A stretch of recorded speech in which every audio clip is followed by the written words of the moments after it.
Hello and welcome to the SIOP thing. Today I'm talking about verbal scaffolding. Verbal scaffolding is a $10 buzzword that essentially means, are you using verbal interactions to support your students' verbal ability? Or are you using verbal skills to scaffold for your students? We're going to talk about both types.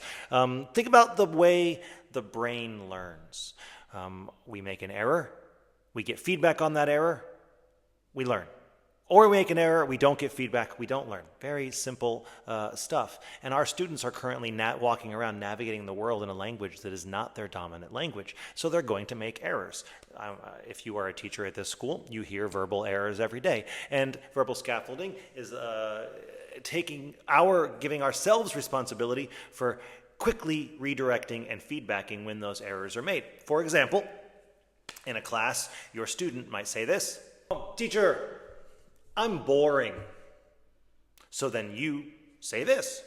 You mean I am bored, not boring. I am bored. Can you say it again for me? I am bored. And then your student says this. I'm bored. This is a strategy known as recasting.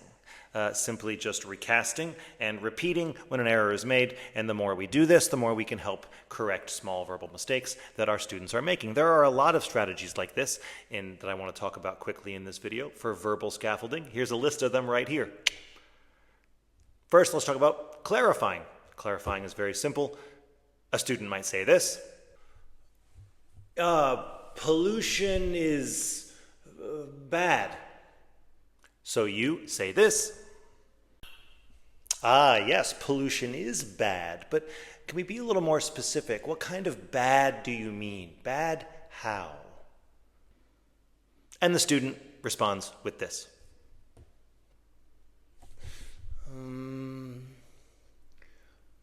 Pollution is unhealthy.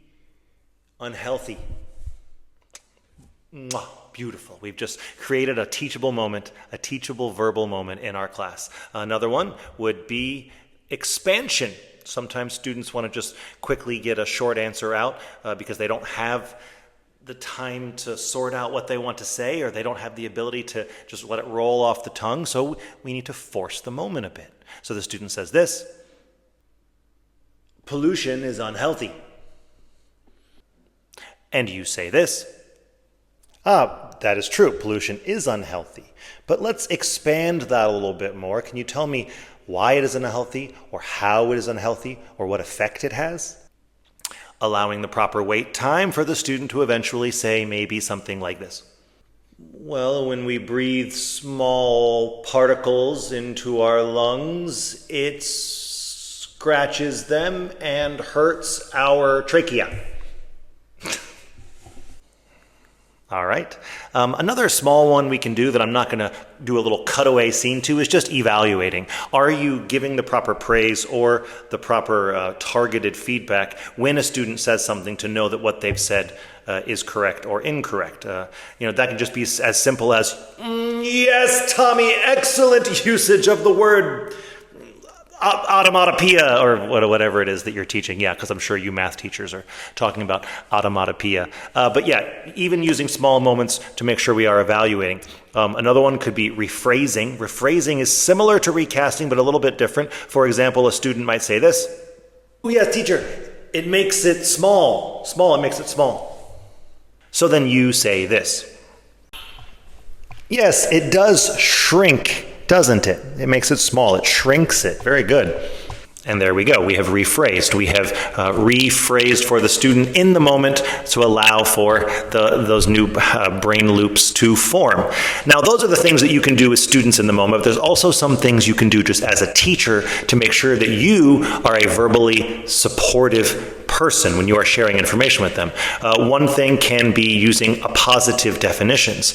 And a positive, if my grammar serves me correctly, is just a noun phrase that further qualifies a noun. In other words, I might say, Kevin, that man who makes handsome videos, hopes you have a good day. That man who makes handsome videos is giving further detail about who Kevin is, just clarifying what we're talking about. Now, you guys know who I am, so maybe that doesn't make sense. A more in-class definition might be, you say, okay, guys, of course this was during the Renaissance, that time period in the 13th, 14th, and 15th centuries where new ideas were emerging. And you continue on. Just a little quick hook to make sure that all the students are with you. Do you throw in appositives and synonyms as much as you can to try and simplify things for your students? And finally, the last thing all teachers can do is think aloud.